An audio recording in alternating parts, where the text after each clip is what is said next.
Bienvenidos a nuestro podcast La Biblia en un año, episodio 104. El tema de hoy, cómo evitar el error del Titanic. Muy buen tema, un tema bastante con mucho potencial, que nos llama mucho la atención, viendo que ese Titanic fue muy cuestionado desde el momento en que colisionó y todo lo que dijeron al crearlo. Vamos entonces a ver la historia y qué bueno que ustedes estén aprovechando este espacio de luz que ilumina mi camino para ejercitarnos para la eternidad. Este 2026 vamos a lograr con ese ejercicio de esas disciplinas espirituales poder llegar a mejores niveles en el espíritu para que podamos estar ejercitados para la eternidad y preparados para toda buena obra. Entonces vamos a entrar en materia. Dice así: James Cameron, productor de la película Titanic, dice que el Titanic es una metáfora sobre la vida. Todos vamos dentro del Titanic. Cuando el Titanic zarpó en 1912 fue declarado como inundible porque se construyó usando una nueva tecnología. El casco del barco estaba dividido en 16 compartimentos estancos, de los cuales hasta un número de 4 podían dañarse o incluso inundarse y el barco seguiría flotando. Trágicamente, el Titanic se hundió el 15 de abril de 1912 a las 2:20 de la madrugada, perdiendo en él la vida 1.513 personas. En aquella época se pensó que 5 de sus compartimentos o estancos se habían roto en la colisión del iceberg. Pero cuando se encontraron los restos del Titanic el 1 de septiembre de 1985 en el fondo del mar, no aparecieron signos del gran impacto que previamente se pensaba había sido lo que había partido el casco del barco. Lo que se descubrió es que el daño de un compartimiento fue lo que afectó el resto. Mucha gente comete el error del Titanic. Piensan que pueden dividir sus vidas en diferentes compartimentos y que lo que hacen en uno de ellos no afectará al resto. Pero como Rick Warren, de quien he tomado este ejemplo, dice, una vida de integridad es aquella que no está dividida en compartimentos. David oró por integridad de corazón, lideró el pueblo con íntegro corazón. Fundamentalmente Jesús fue un hombre íntegro.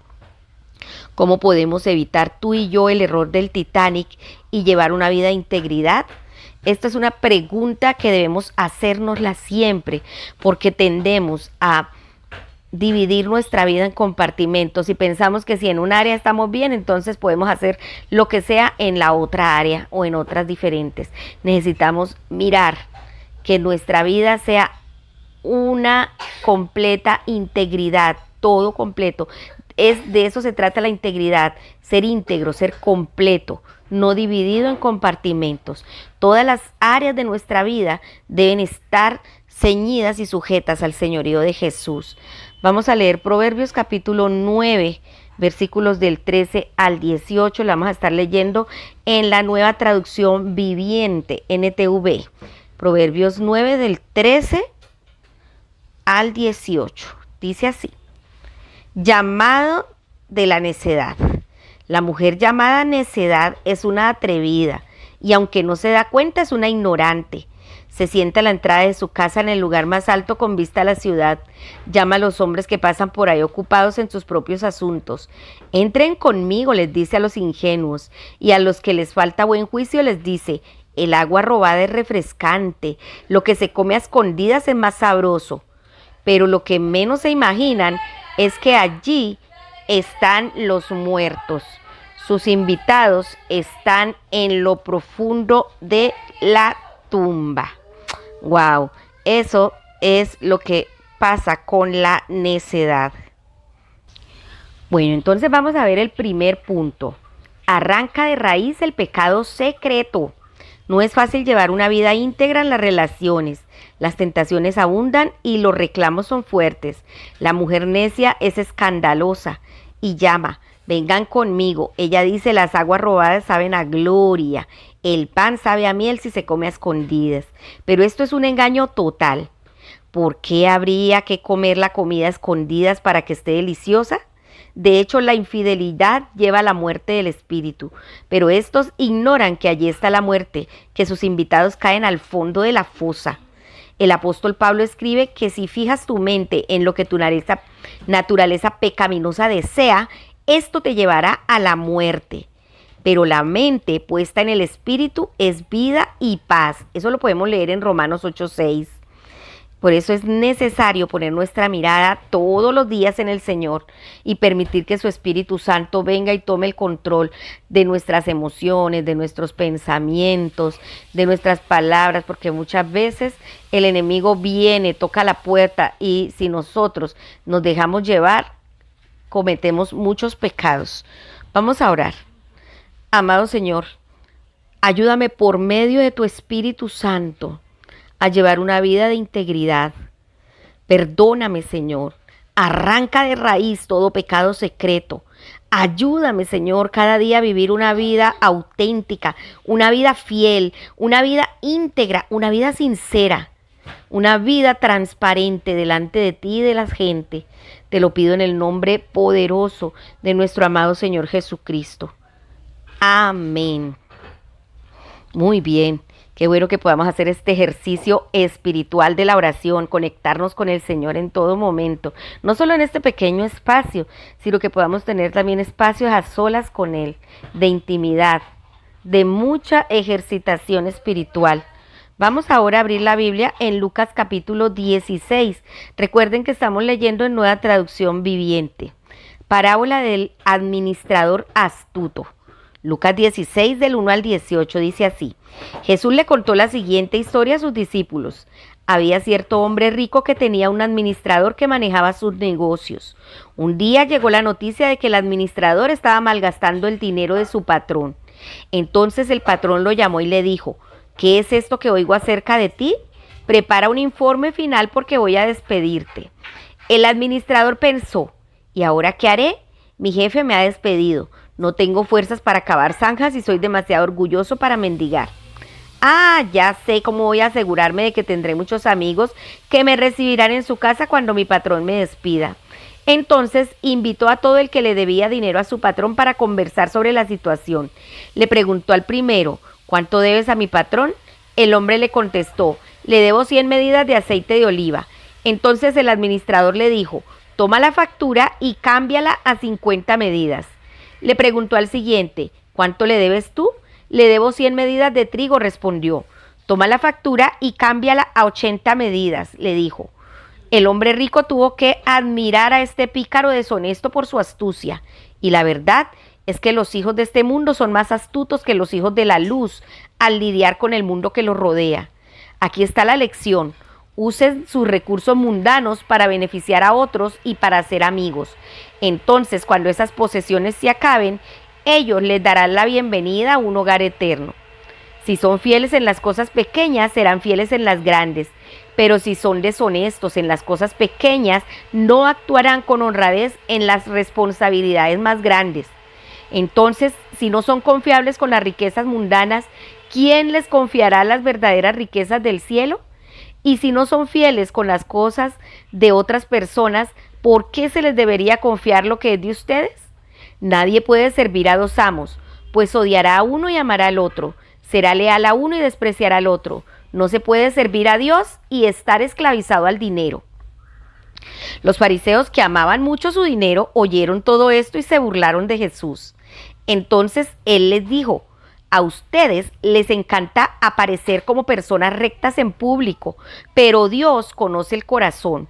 Lo que este mundo honra es detestable a los ojos de Dios. Hasta el tiempo de Juan el Bautista, la ley de Moisés y el mensaje de los profetas fueron sus guías, pero ahora se predica la buena noticia del reino de Dios y todos están ansiosos por entrar. Esto no significa que la ley haya perdido su fuerza. Es más fácil que el cielo y la tierra desaparezcan a que el más pequeño punto de la ley de Dios sea anulado. Por ejemplo, un hombre que se divorcia de su esposa y se casa con otra comete adulterio, y el que se case con una mujer divorciada de su esposo comete adulterio. Amén. Bueno, ahora entonces vamos al segundo punto, que lo vamos a basar en este texto de Lucas que acabamos de leer. Y el segundo punto se titula Ordena tu actitud hacia el dinero. Wow, esa es un llamado de atención que debemos siempre nosotros tener en cuenta. Jesús habló del dinero más que de ningún otro tema, incluyendo la oración y el cielo. 12 de sus 38 parábolas tratan del dinero o las posesiones. Como explica Billy Graham, si una persona pone en orden su actitud respecto del dinero, esto le ayudará a enderezar casi todas las demás áreas de su vida. En el pasaje de hoy, Jesús nos enseña cómo obtener la visión adecuada del dinero y empieza con una parábola bien extraña sobre un administrador deshonesto, el cual es elogiado por su astucia. Nosotros debemos aprender a tener un nivel correcto de nuestra visión del dinero, porque a veces pensamos que porque ahorramos y porque tacañamos, somos buenos administradores, y eso tampoco es así. O porque derrochamos, entonces que somos muy generosos, tampoco. Nuestra visión con el dinero debe ser la correcta, la que el Señor nos enseña. Y algo que debemos tener en cuenta es que el dinero es una herramienta. La gente de este mundo suele ser más sensible y cuidadosa y prudente y sabia que la gente de Dios al entender que el dinero es una herramienta. El administrador deshonesto es elogiado por su astucia a la hora de ver esto. La realidad es que el dinero puede ser una herramienta para el beneficio eterno. Por eso les digo que se valgan de las riquezas mundanas para ganar amigos, a fin de que cuando éstas se les acaben, haya quienes los reciban a ustedes en las viviendas eternas. Jesús enseñó las maravillas de estar con Él por toda la eternidad, en las parábolas del gran banquete, en la del hijo pródigo. Aquí se nos recuerda que el uso del dinero en la tierra puede tener consecuencias eternas. Oiga, una de las preocupaciones principales de Jesús era ver predicada la buena nueva del reino de Dios. Tu dinero puede ser usado para hacer que llegue el reinado y el imperio de Dios a la vida de la gente con consecuencias eternas. Esto es una visión correcta, y que el Espíritu Santo nos abra la mente para entender el panorama completo de lo que significa, como vemos, el dinero. Lo otro que tenemos que tener en cuenta es que el dinero es una prueba. Jesús no elogia al administrador deshonesto por su falta de honestidad. De hecho, en lo contrario, pues dice, el que es honrado en lo poco también lo será en lo mucho, y el que no es íntegro en lo poco tampoco lo será en lo mucho. Por eso, si ustedes no han sido honrados en el uso de las riquezas mundanas, ¿quién les confiará las verdaderas? Sé un administrador honesto y digno de confianza de todo lo que Dios te ha dado, incluyendo tu dinero. Cuanto más digno de confianza eres con el dinero, más te dará Dios las verdaderas riquezas. También debemos saber que el dinero es una amenaza. Jesús dice, ningún sirviente puede servir a dos patrones, menospreciará a uno y amará al otro, o querrá mucho a uno y al otro despreciará. Ustedes no pueden servir a la vez a Dios y a las riquezas. El dinero ha de ser usado, pero no ha de ser amado. No ames al dinero y uses a la gente. Ama a la gente y usa el dinero. La amenaza es que el amor por el dinero lleva a odiar a Dios. Los fariseos amaban el dinero. En las palabras de la traducción El Mensaje dice que estaban obsesionados por él y desdeñaban a Jesús. En otras palabras, trátalo con indiferencia, dándolo con generosidad y centrando en tu amor no en el dinero, sino en Dios, quien conoce los corazones. Esto es bien importante, y son cosas que en una universidad o en un estudio de administración secular no vamos a aprender. Para tener una administración correcta, como hijos de Dios que somos, como hijos de luz que somos, necesitamos la palabra de Dios y estos principios básicos de la manera como vemos el dinero, para desde allí partir a nuestra relación con el dinero y poder hacerlo de una manera correcta, porque va a tener efectos para la eternidad. Vamos a orar. Entremos al gimnasio espiritual y ejercitémonos un poco en la oración y digámosle al Señor que nos ayude a ser buenos administradores. Amado Señor, en este momento te quiero pedir, por favor, que nos enseñes a ser buenos administradores de todo lo que nos has confiado. Ayúdame a ser honesta, ayúdame a ser digna de confianza, Señor.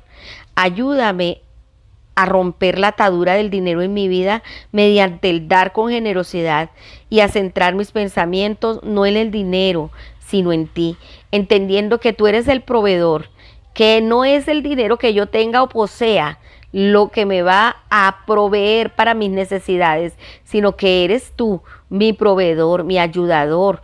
Tú eres en quien debe estar mi corazón, mi confianza y todo mi amor.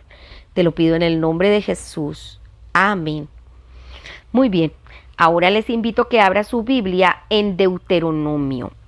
Deuteronomio capítulo 21. Vamos a leer el capítulo 21 y el capítulo 22. ¿Listo? Entonces, Deuteronomio capítulo 21 dice así, recuerden que estamos leyendo en Nueva Traducción Viviente. Vamos a arrancar ya. Purificación por causa de un homicidio no resuelto. Cuando estés en la tierra que el Señor tu Dios te da, podría ocurrir que alguien encontrara en el campo a una persona asesinada y no se supiera quién la mató. En un caso así, los ancianos y los jueces tendrán que medir la distancia que hay desde el lugar del crimen hasta las ciudades cercanas.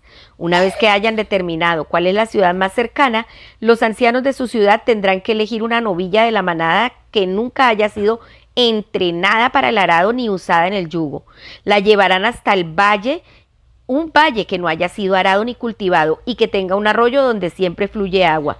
Allí en el valle le quebrarán el cuello a la novilla. Después se acercarán los sacerdotes levitas, pues el Señor tu Dios los ha elegido para que sirvan delante de Él y pronuncien bendiciones en el nombre del Señor. Ellos son los responsables de resolver todos los casos legales y criminales. Los ancianos del pueblo tendrán que lavarse las manos sobre la novilla a la cual le quebraron el cuello. Luego dirán: nuestras manos no derramaron la sangre de esta persona, ni vimos cómo sucedió. Oh Señor, perdona a tu pueblo Israel, al cual has redimido. No culpes a tu pueblo de asesinar a un inocente. Así quedarán absueltos de la culpa por la sangre de esa persona. Si sigues estas instrucciones, harás lo correcto a los ojos del Señor y purificarás a tu comunidad de la culpa del homicidio. Matrimonio con una prisionera de guerra. Supongamos que sales a la guerra contra tus enemigos y el Señor tu Dios los entrega en tus manos y tú tomas cautivos a algunos de ellos. Y supongamos que entre los cautivos ves a una mujer hermosa a la cual te sientes atraído y deseas casarte con ella.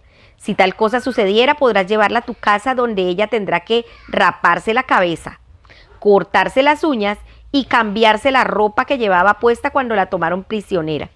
Ella se quedará en tu casa, pero deberás permitirle hacer duelo por su padre y su madre durante un mes.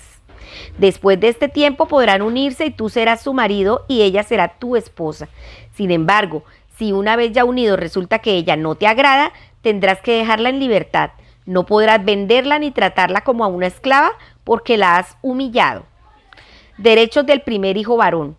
Supongamos que un hombre tiene 2 esposas y solamente ama a una de ellas, pero ambas le han dado hijos varones. Y supongamos que el primer varón lo haya tenido con la mujer que no ama. Cuando el hombre divida su herencia, no dará la mayor parte al hijo menor, el que tuvo con la esposa que ama, como si fuera el primer hijo varón. Deberá reconocer los derechos del hijo mayor, el que tuvo con la esposa que no ama, al darle la parte doble que le corresponde. Ese hijo es el primer fruto del vigor de su padre y a él le corresponden los derechos del primer hijo varón. ¿Cómo tratar con un hijo rebelde? Supongamos que un hombre tiene un hijo terco y rebelde, que no quiere obedecer ni a su padre ni a su madre, a pesar de que ellos lo disciplinan.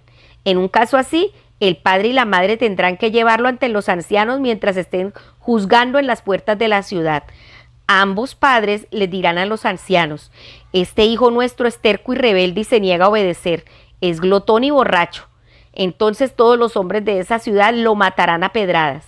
De ese modo limpiarás esa maldad que hay en medio de ti y todo Israel se enterará y tendrá miedo. Ordenanzas varias. Si alguien cometió un delito digno de muerte y por eso lo ejecutan y luego lo cuelgan en un madero, el cuerpo no debe quedar allí colgado toda la noche. Habrá que enterrarlo ese mismo día, porque todo el que es colgado es maldito a los ojos de Dios. De esa manera evitarás que se contamine la tierra que el Señor tu Dios te da como preciada posesión. Deuteronomio capítulo 22. Si encuentras deambulando por ahí el buey, la oveja o la cabra de tu vecino, no abandones tu responsabilidad. Devuelve el animal a su dueño. Si el dueño no vive cerca o no sabes quién es, llévalo a tu casa y quédate con él hasta que el dueño vaya a buscarlo. Cuando eso suceda, debes devolvérselo. Haz lo mismo si encuentras al burro, la ropa o cualquier otra cosa de tu vecino que haya perdido. No abandones tu responsabilidad. Si en el camino ves caído el burro o al buey de tu vecino, no lo ignores. Ve y ayuda a tu vecino a ponerlo otra vez en pie. Una mujer no debe vestirse con ropa de hombre y un hombre no debe vestirse con ropa de mujer. Cualquiera que hace algo así es detestable a los ojos del Señor su Dios.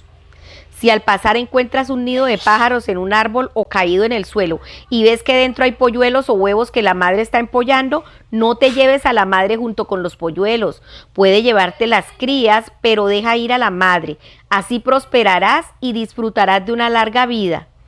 Cuando edifiques una casa nueva, debes construir una reja alrededor de la azotea. De ese modo, si alguien se cae del techo, nadie podrá culparte de su muerte. No plantes ningún cultivo entre las hileras de las vides que tienes en tu viñedo. Si lo haces, tendrás prohibido usar tanto las uvas del viñedo como el otro cultivo que plantaste. No ares con un buey y un burro unidos al mismo yugo. No uses ropa que está hecha de lana entretejida con lino. Pon 4 borlas en el borde del manto con el que te cubres, uno al frente y otras atrás y 2 a los costados. Ordenanza sobre la pureza sexual. Supongamos que un hombre se casa con una mujer, pero después de dormir con ella la desprecia y la acusa públicamente de conducta vergonzosa diciendo: me casé con esta mujer y descubrí que no era virgen.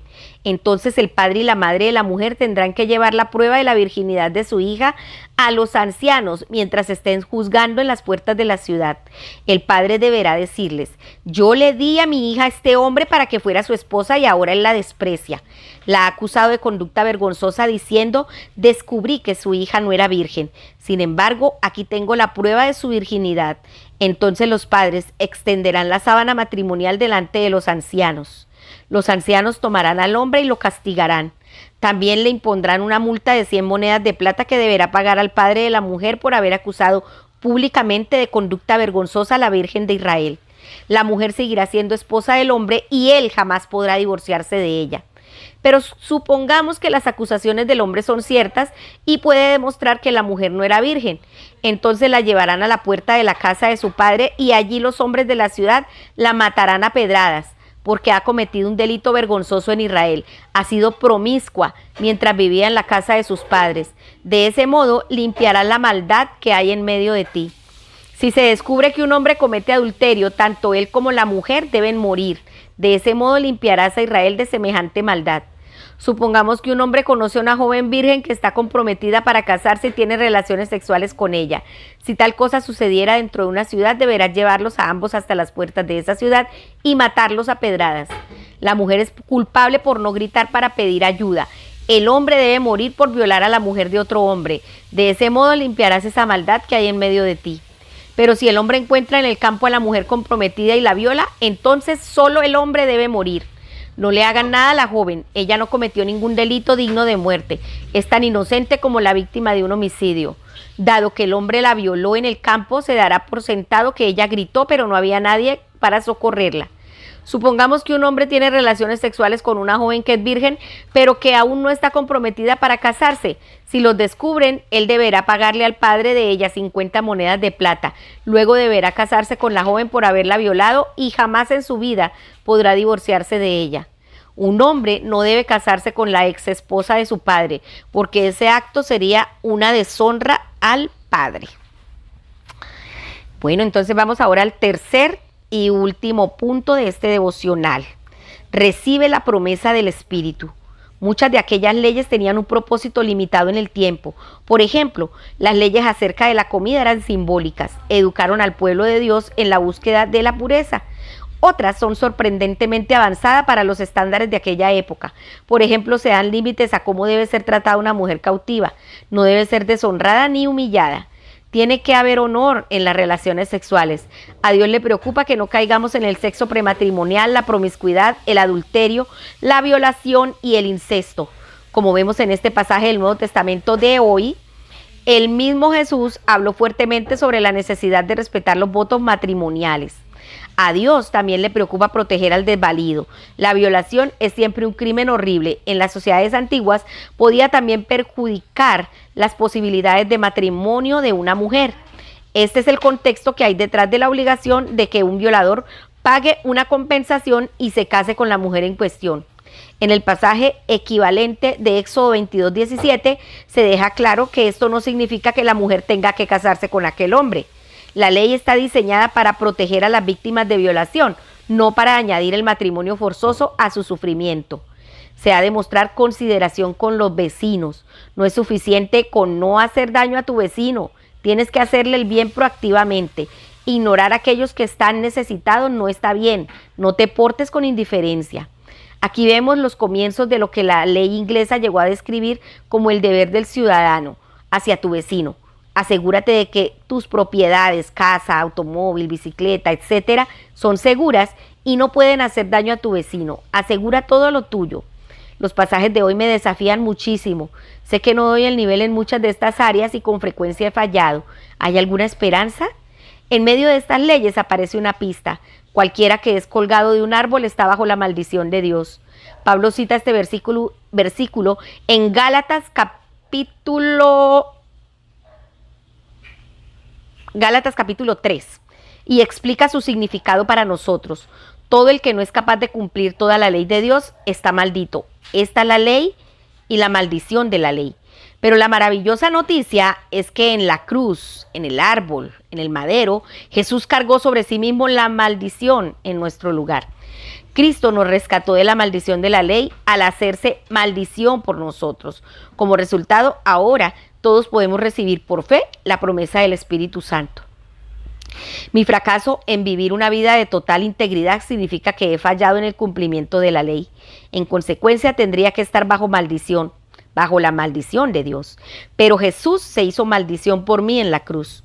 Colgado del árbol, cargó con la maldición de Dios sobre sí, de manera que tú y yo podamos ser redimidos, liberados y recibir la promesa del Espíritu que nos permite comenzar a llevar una vida de total integridad. Esta sí es una buena noticia, porque todos estábamos expuestos a la maldición a causa de nuestra incapacidad para vivir en integridad y para guardar la ley.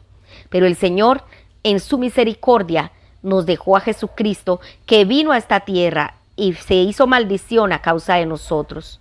Vamos a darle gracias al Señor y vamos a darle gracias también por la presencia de su Espíritu Santo, que ha venido a morar en nosotros y nos ha redimido por completo. Amado Señor, quiero darte gracias porque moriste por mí para que yo pudiera ser perdonada, para recibir el don de tu Espíritu, Señor. Gracias por tu Espíritu Santo porque me llena cada día. Ayúdame a llevar una vida íntegra de corazón. Ayúdame a vivir para ti, Señor. En el nombre de Cristo Jesús. Amén. La pastora Pipa hace el siguiente comentario de Deuteronomio 21 del 18 al 21. Ella dice, este pasaje me resulta muy difícil. Prefiero a Jesús. Ella se está refiriendo al pasaje donde se lleva al hijo rebelde y terco ante las autoridades para que lo apedreen. De verdad que es muy difícil. Por eso Jesucristo vino a decirnos, mi yugo es fácil y ligera es mi carga, que es simplemente amarlo y obedecerlo, y es lo mejor para nuestras almas. Gracias, Señor, por Jesucristo. De verdad que somos muy bendecidos y afortunados.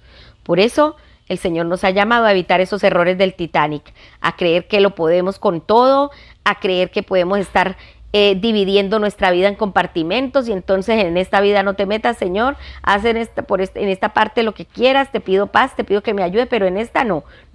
Nuestra vida no es un Titanic, no tiene compartimientos y todo lo que pase en cualquier área de nuestra vida va a afectar el resto de las áreas de nuestra vida.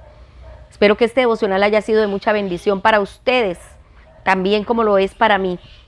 Recuerden que fue escrito por el pastor Nicky Gumbel de la iglesia HTB en Londres. Y la voz de este podcast es de Marisol Rojas. Que el Señor les bendiga.